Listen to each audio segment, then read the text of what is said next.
어제 이제 그 다윗이 골리앗을 이제 죽이고 시간이 짧아서 자세히 다 말씀은 못 드렸지만 여러분 요거 좀 기억해 놓으세요. 다윗이 이제 물매로 골리앗을 제압을 했는데 쫓아가서 그 다윗에게는 칼이 없었어요. 그래서 골리앗이 차고 있던 칼을 뽑아가지고 그 골리앗의 목을 팹니다. 그게 어디 나오냐면 17장 50절에 나와요. 17장 50절 같이 한번 펴보실까요? 다윗이 이같이 물매와 돌로 블레셋 사람을 이기고 저를 쳐 죽였으나, 자 밑줄 그으세요.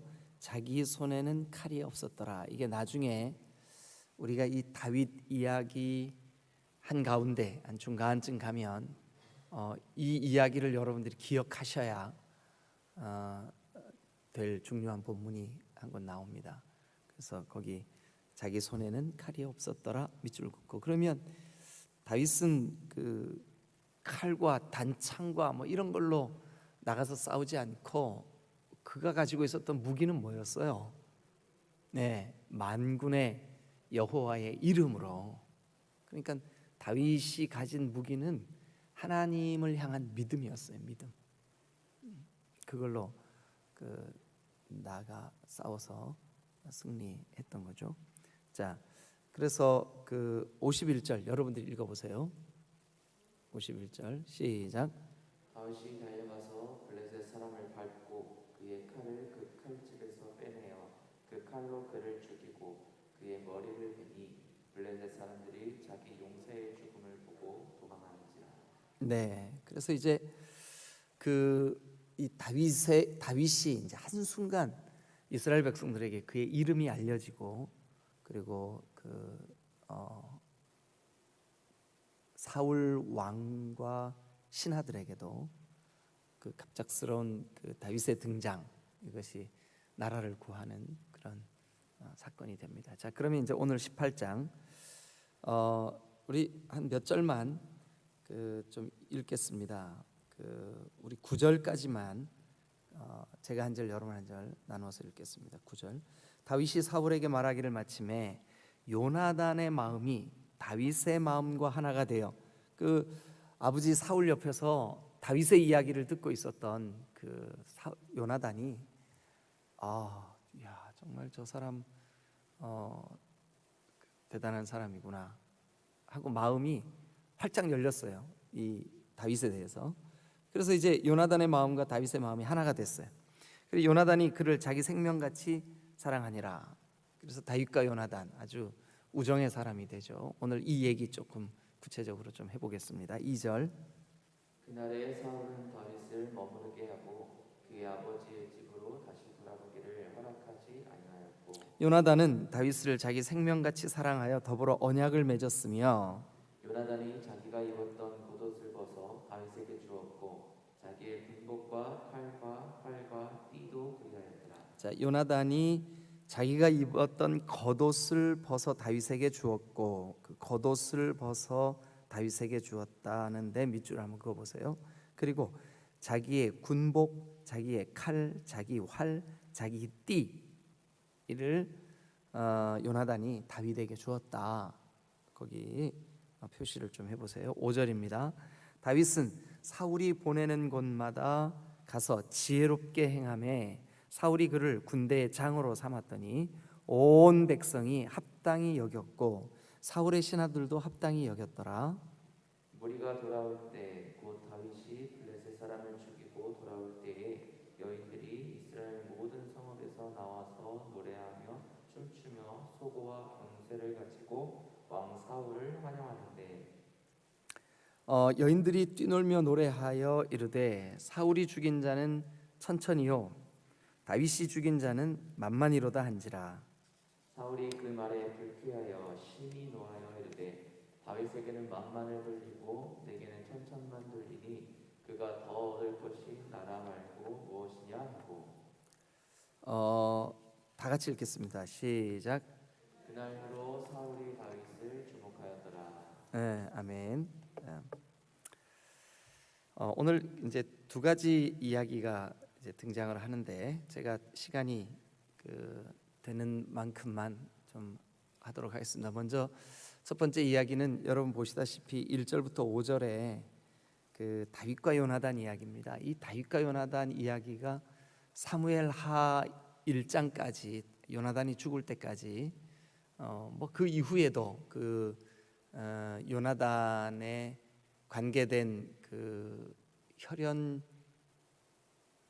그러니까 뭐라 친척 그러니까 그 요나단과 관계된 사람들을 다윗이 돌봐주는 대목까지 우리가 같이 이제 보게 될 텐데 어쨌든 다윗과 요나단의 우정 그리고 이제 두 번째 이야기는 6절부터 이제 마지막 절까지 쭉 기록되어 있는 그 하나님이 사울로부터 점점 떠나고 다윗에게는 점점 함께 하시는 그래서 하나님의 영 혹은 하나님께서 이 점점 떠나는 사람의 삶의 특징과 점점 함께 계셔 주시는 사람의 삶의 특징을 우리 성경이 아주 이렇게 아름답게 문학적으로 이렇게 잘 표현을 해 놓으셨는데 우리가 이제 그 이야기를 같이 나누면서 하나님께서 주시는 은혜를 함께 좀 나누기를 원합니다.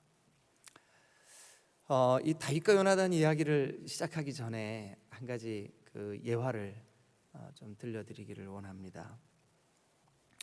그 영국 수상을 지내고 2차 세계 대전에 아주 어마어마한 영웅이었던 그 윈스턴 처칠 이야기 중에 이런 유명한 일화가 있습니다.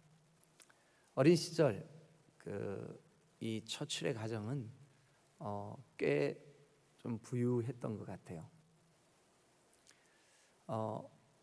어려서 어느 날 이제 그 마을에 있는 그 호수에서 이 처칠이 수영을 하다가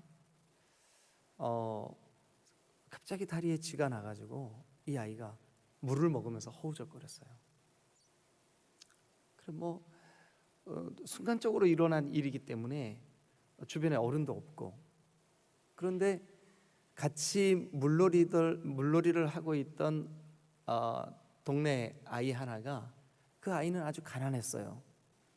그리고 그 처칠은 부자여서 늘 마음속에 처칠에 대한 부러움을 가지고 있었던 그런 아이였었는데 그 아이가 저 밖에서 물 밖에서 이렇게 뭐 다른 일을 하다가 처칠이 막 허우적거리는 걸 보았어요. 망설이지 않고 이 아이가 다이빙을 해서 물속으로 팍 뛰어들어서 처칠을 붙잡아서 구해냈어요.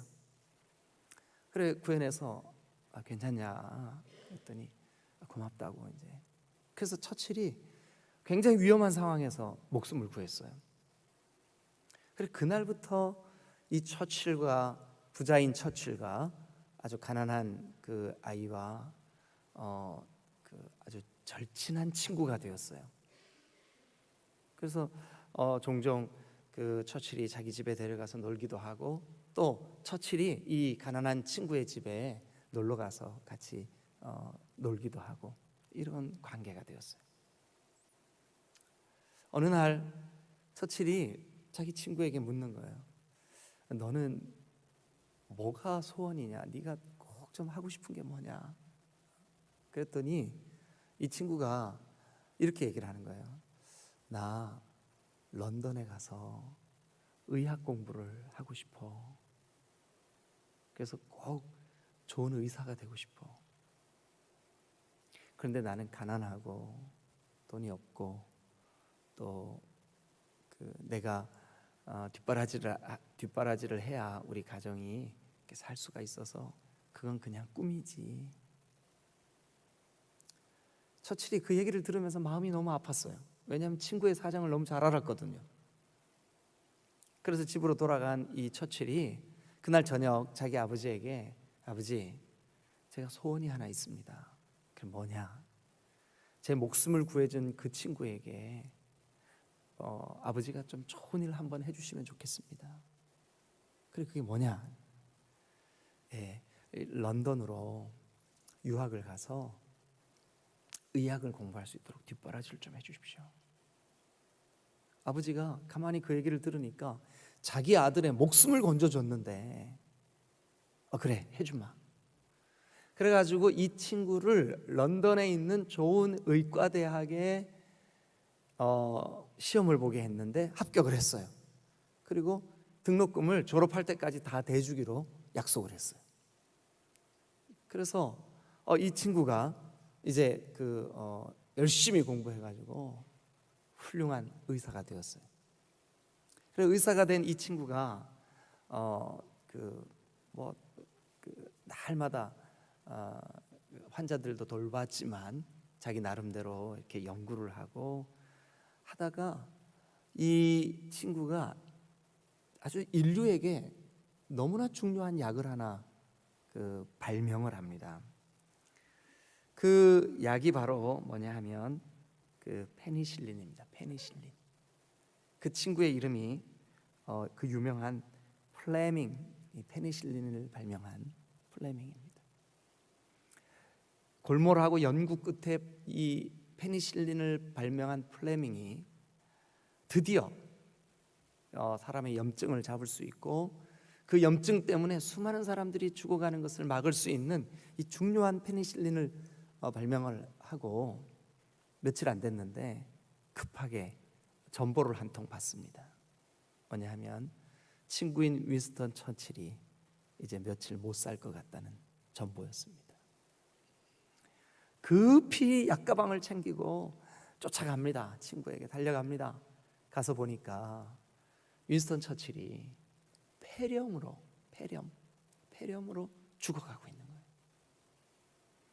그래서 몇 날 며칠을 꼬박 친구 곁에서 이 페니실린으로 자기가 개발한 그 약으로 친구를 아주 극진히 병 간호를 합니다. 그런데 기적적으로 이 윈스턴 처칠이 두 번째 이 플레밍에 의해서 목숨을 건집니다. 첫 번째는 어린 시절 물에 빠졌을 때, 두 번째는 오늘 지금. 그래서 그 폐렴을 치료를 받고 이 윈스턴 처칠이 목숨을 건집니다. 그리고 훗날 이 윈스턴 처칠은 영국의 수상이 됩니다.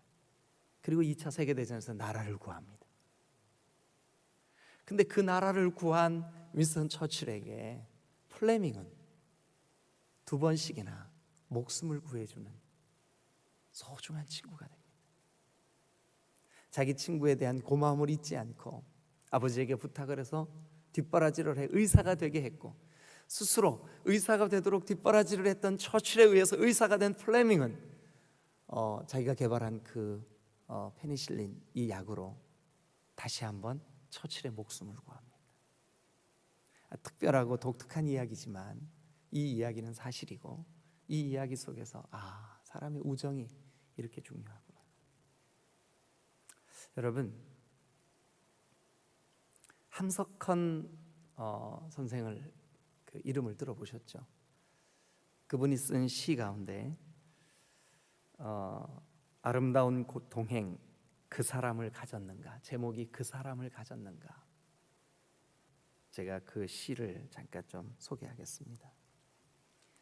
말리길 나서는 날, 말리길 나서는 날, 처자를 내맡기며 마음 놓고 갈 만한 사람, 그 사람을 그대는 가졌는가.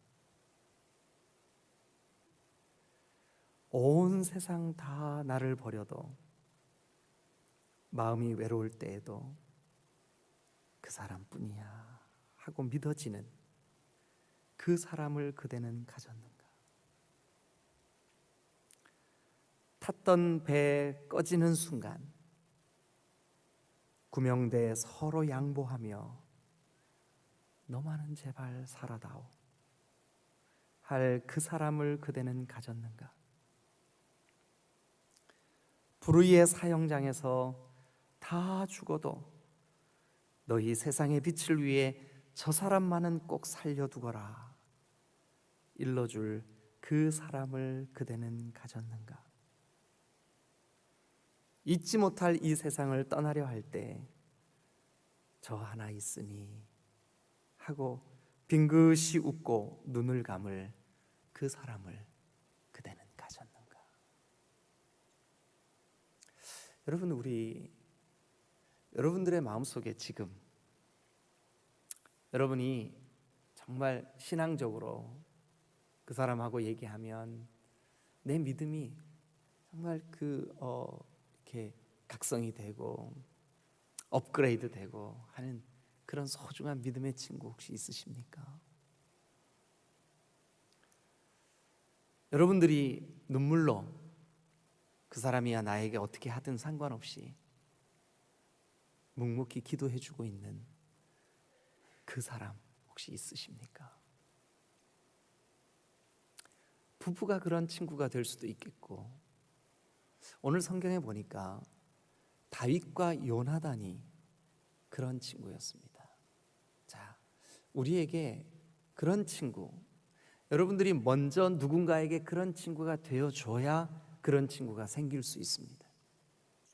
그런데 여러분, 결론 먼저 말씀드리면 우리는 그럴 자격도 없고 그럴 친구를 가질 만큼 내가 좋은 성품의 소유자도 아닌데 우리에게 그런 친구가 생겼습니다.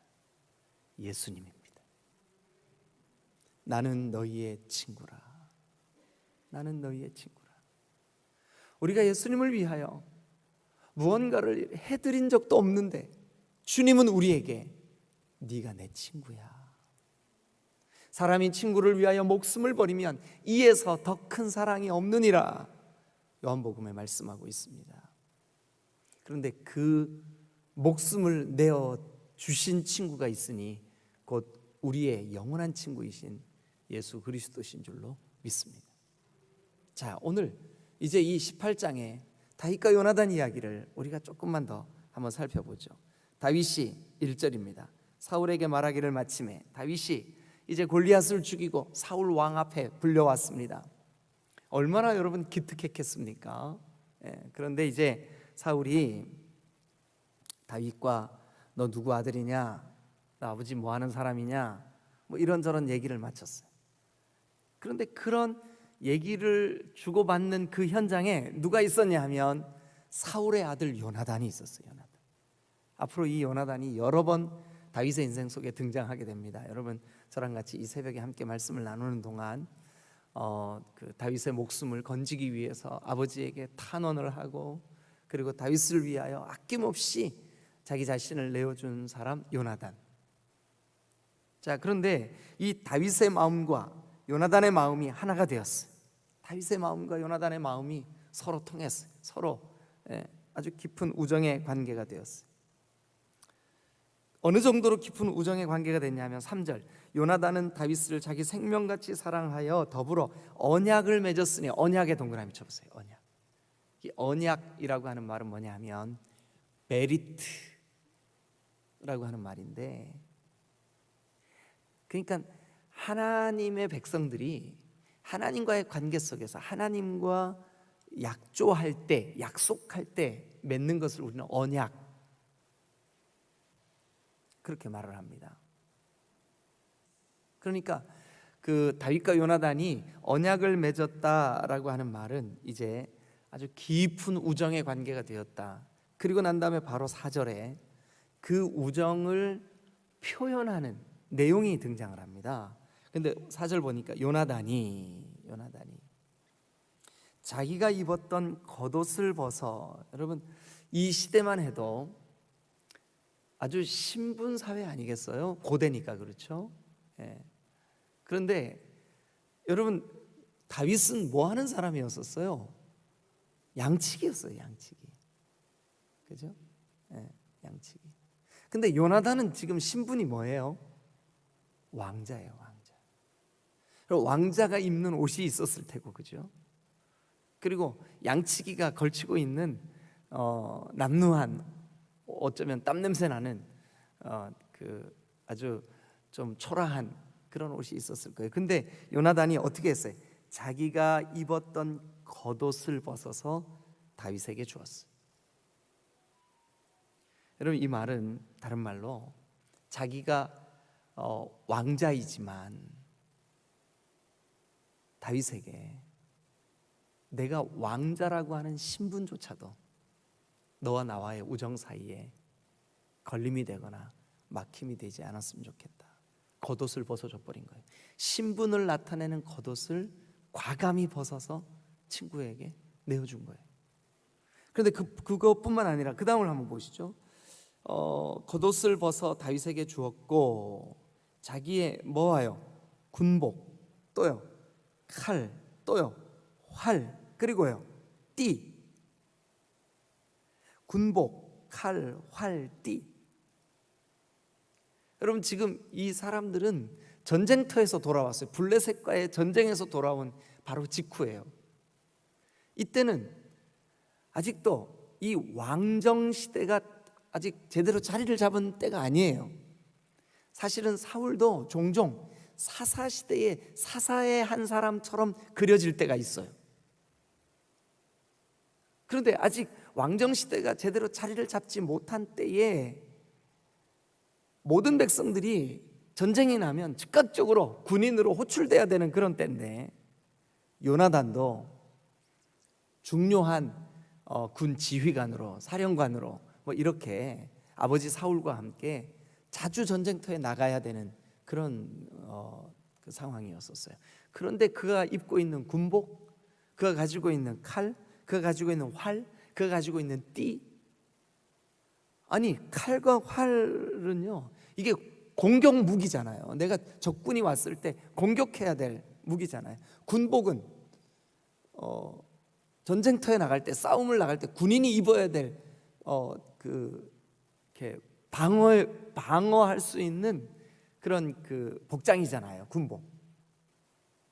그런데 자기가 가지고 있는, 들고 있는, 또 자기를 보호해 줄 수 있는 이 모든 무기들을 다 다윗한테 내준 거예요. 그러니까 이 말은 요나단의 마음속에 나보다 네가 더 안전하면 좋겠다. 나보다 네가 더 안전하면 좋겠다. 여러분, 진정한 우정은 자기의 목숨을 내어주는 거라고 성경이 말씀하고 있다면 요나단은 다윗을 위하여 기꺼이 자기의 목숨을 내어주고자 했어요. 이게 그 표시예요. 군복, 칼, 또 그리고 활, 띠, 그걸 내어준 것은 자기의 목숨을 내어준 거예요. 예수님이 십자가에서 나를 위해 예수님의 목숨을 내어주신 그 순간부터 예수님과 나 사이에는, 여러분 사이에는 여러분 깊은 이 자기의 목숨을 내어준 깊은 우정이 생긴 거죠. 여러분들에게는 평생 잊지 말아야 될 소중한 친구 예수 그리스도가 계시는 줄로 믿으시길 축원합니다. 이 예수님을 여러분들이 마음속 깊이 의지하시고 나에게도 인간으로서의 친구는 비록 나에게 없다 할지라도 인간으로서의 친구 있다 그러면 더없이 좋죠. 그러나 없다 할지라도 여러분 낙심하지 말아야 될 것은 예수님이 우리의 친구이심을 믿으시기를 축원합니다. 이제 우리가 두 번째 주제로 한번 가보죠. 두 번째 주제는 6절부터 기록되어 있는 두 번째 주제를 함께 나누기 위해서 여러분들에게 몇 군데 성경을 좀 같이 한번 보죠. 12절을 먼저 보겠습니다. 12절. 여러분 읽어주세요. 시작. 여호와께서 사울을 떠나 다윗과 함께 계심으로. 잠깐만요. 여호와께서 누구를 떠났어요? 사울을 떠나셨어요. 점점점 떠나요.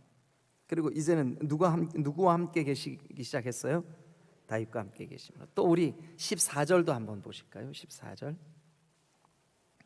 자, 다 같이 읽겠습니다. 시작. 다윗이 그의 모든 일을 지혜롭게 행하니라. 여호와께서 그와 함께 계시니라. 네, 여호와께서 다윗과 함께 계시니라. 그 다음에 여러분 28절로 한번 가보세요. 28절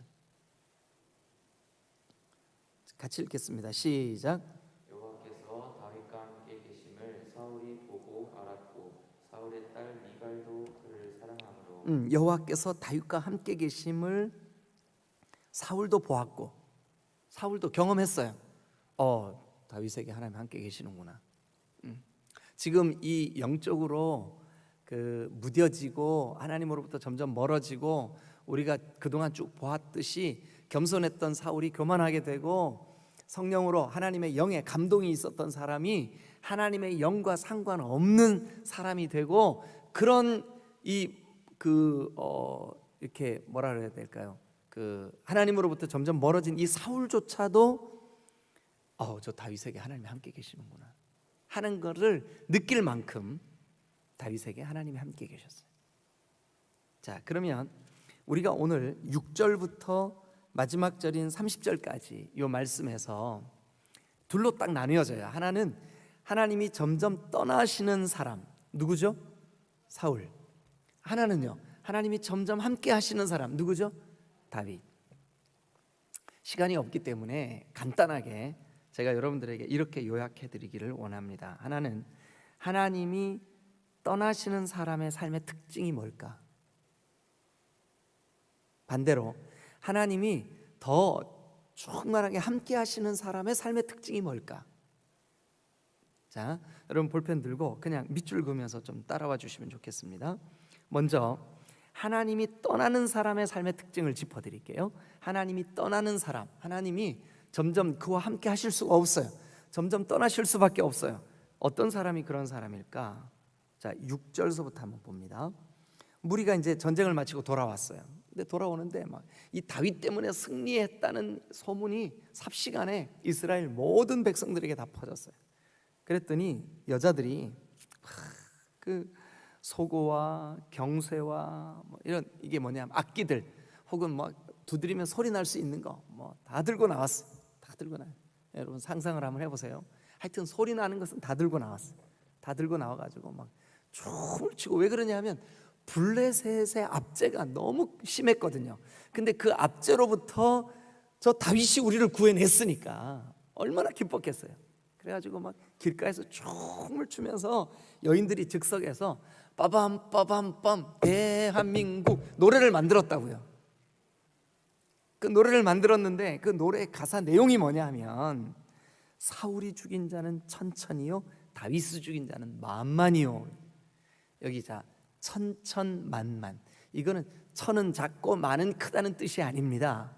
여러분들이 이 구절을 이해를 잘 하셔야 돼요. 이 천천히요 만만은 요한계시록까지 표현되어 있어요. 이게 뭐냐면 천천도 만만도 많다는 뜻이에요. 많다는 뜻. 그러니까 이건 문학적인 표현 방식이에요. 그러니까 천천히든 만만이든 야 정말 많다. 어떻게 뭐가 많아요? 다윗이 죽인 자도 많고 사울이 죽인 자도 많다. 이 두 영웅 다윗과 사울과 다윗이 이 민족을 구했구나, 우리를 구했구나, 우리의 삶을 구했구나, 이 노래예요. 이 노래의 가사 내용이 그래요. 그런데 사울이 어떻게 된 게 사울의 귀에 뭐가 딱 들어왔냐 하면 다윗은 만만이고 나는 천천히다 라는 말만 딱 들어온 거예요. 그래가지고 8절 보세요. 사울이 그 말에 불쾌하여 심히 노했다. 사울이 그 말에 불쾌했어요. 사실은 저 여인들이 사울을 칭찬하는 말이었어요. 다윗을 칭찬하는 말이었어요. 사울과 다윗의 영웅됨을 칭찬하는 말이었어요. 그런데 그 칭찬을 듣고도 아주 불쾌했어요. 왜 불쾌했냐면 다윗하고 자기를 똑같은 칭찬의 레벨에 놓았거든요. 잘 들으세요, 여러분. 하나님이 점점 떠나는 삶의 특징이 뭐냐면 자기 감정의 노예가 됩니다. 자기 감정의 노예가 됩니다. 여러분, 신앙생활은 자기 감정으로 하는 것이 아닙니다. 신앙생활은 자기 마음에 여러분 순간적으로 불쾌했을 수 있죠. 그러나 거기에 사로잡히면 안 되는 거예요.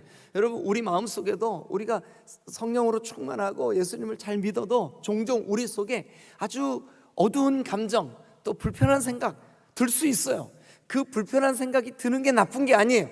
그런데 그 불편한 생각, 어두운 생각, 실족할 만한 생각, 여러분들의 영을 누르는 생각을 여러분들이 걷어내고 승리하셔야 여러분 하나님이 함께 하시는 사람이 될 수 있는 거예요. 그런데 여기 보니까 이 사울은 그 자기의 어두운 감정에 노예가 돼버렸어요. 그 감정에 눌려버렸어요. 그 감정이 자기를 이끌어버렸어요. 여러분 기억하십시오. 하나님이 점점 떠나는 사람의 삶의 특징, 첫 번째, 자기 감정에 노예가 돼버려요.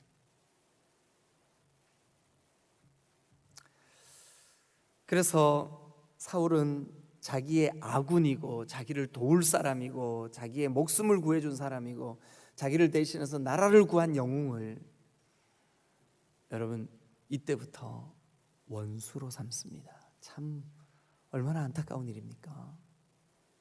그런데 하나님이 점점 떠나시는 사람의 특징이 바로 그렇습니다. 두 번째, 하나님이 점점 떠나시는 사람의 특징, 10절 같이 한번 봅니다. 10절. 그 이튿날 하나님께서 부리시는 악령이, 이게 이제 신학적으로 좀 논란이 되는 그런 구절이에요. 사실은 이 구절이. 그런데 그냥 단순하게 여러분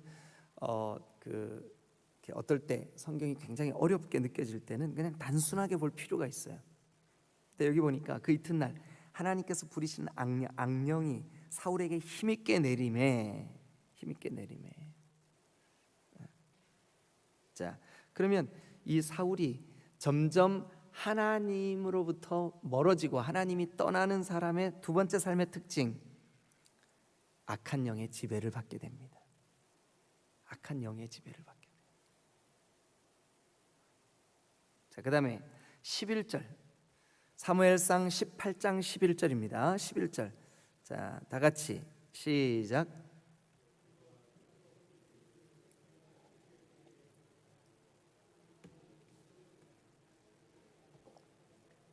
그 다음에 이제 17절 같이 한번 가봅니다. 17절. 사울이 맏딸 메랍을 내게 아내로 주리니 오직 너는 나를 위하여 용기를 내어 여호와의 싸움을 싸우라 하니 이는 그가 생각하기를 내 손을 그에게 대지 않고 블레셋 사람들의 손을 그에게 대게 하리라. 그러니까 사울의 흑심은 뭐예요? 저놈을 하여튼 잘 끝까지 내가 세워지면 적군들에게 죽게 만들어야 되겠다. 그러니까 사울의 마음이 다윗을 자기 딸 메랍을 주고 자기를 막 이렇게 군대에 중요한 보직을 맡기고 싸움을 싸우게 하고, 그런데 흑심이 뭐예요? 17절 끝에 흑심이 딱 드러나죠. 블레셋 사람의 손에 죽게 하려고. 그러니까 아까 11절, 17절, 또 21절도 보세요. 스스로 이르되 시작. 스스로 이르되 내가 딸을 그에게 주어서 그에게 울모가 되게 하고 블레셋 사람들의 손으로 그를 치게 하리라 하고. 그러니까 사울의 마음은 계속 뭐예요? 다윗에게 딸도 주고 뭐도 주고 하는 것 같지만, 외형적으로는 그런 것 같지만 속으로는요 흑심이, 저놈을 어떻게 죽여야 될까? 그러니까 여러분, 하나님이 떠난 사람의 삶의 특징은 뭐냐 하면 자기 편, 자기 동역자, 자기와 함께 나라를 구해야 될 소중한 다윗을 해하려고 합니다. 하나님이 떠날 수밖에 없죠. 이런 사람, 동역자를 세우고 동역자를 위해서 목숨을 걸고 동역자를 어떻게 해서든지 잘 좀 일할 수 있도록 세워주고 그래야 마땅한데, 사울의 마음은 계속 어떻게 죽이지? 그래서 실제로 창을 그에게 던지고, 자 11절 보세요. 그가 스스로 이르기를 내가 다윗을 벽에 박으리라. 그리고 사울이 그 창을 던졌으나 다윗이 그 앞에서 2번이나 피하였더라. 그죠? 하나님을 점점 떠나는 사람의 특징, 자기 편, 자기 백성을 해하려 합니다. 그 다음에 또 하나님이 떠나는 사람의 특징, 12절, 15절, 29절 점점점 두려워합니다. 두려워하며 적대시합니다. 자, 반대로 하나님이 함께 하시는 사람의 특징, 10절. 여러분, 이 사울이 악령에 시달릴 때 찬송을 부르고 자기에게 창을 던지지만, 여러분 사울을 위해 사울을 어떻게 해서든지 도우려고 합니다. 하나님이 함께 하시는 사람의 특징, 어찌하든지 상대를 돕고자 합니다. 두 번째, 하나님이 함께 하시는 사람의 특징 14절. 여러분, 하나님의 지혜로 일합니다. 자기 생각으로 일하지 않습니다. 자기 감정에 사로잡히지 않습니다. 자기 감정의 노예가 되지 않습니다. 하나님의 지혜로 일합니다. 하나님의 지혜로 일합니다. 세 번째, 하나님이 함께 하시는 사람의 특징 16절. 하나님과 사람들에게 인정을 받고 사랑을 받게 됩니다. 점점 시간이 갈수록 저 사람 정말 하나님이 함께 계시는구나. 하나님과 사람들에게 사랑을 받습니다. 23절, 하나님이 함께 하시는 사람의 특징 겸손합니다. 겸손합니다. 내가 그런 대우를 받을 만한 사람이 아닌데요. 겸손합니다. 하나님이 함께 하시는 사람의 특징 다섯 번째, 28절, 주변 사람들도 하나님이 함께 하신다고 느낍니다. 사울도 느끼고 그의 딸 미갈도 느끼고 그의 아내도 느끼고 그리고 그의 대적자도 느끼고 저 사람 하나님이 함께 하시는구나. 오늘 제가 시간이 없어서 간단하게 요약만 해드렸는데, 하나님이 함께 하시는 사람의 특징, 하나님이 점점 떠나는 사람의 특징, 여러분 좀 기억하셔서 여러분들의 신앙과 삶이 날마다 하나님이 함께 하시는 삶을 사시기를 주님의 이름으로 축원합니다. 기도하시겠습니다.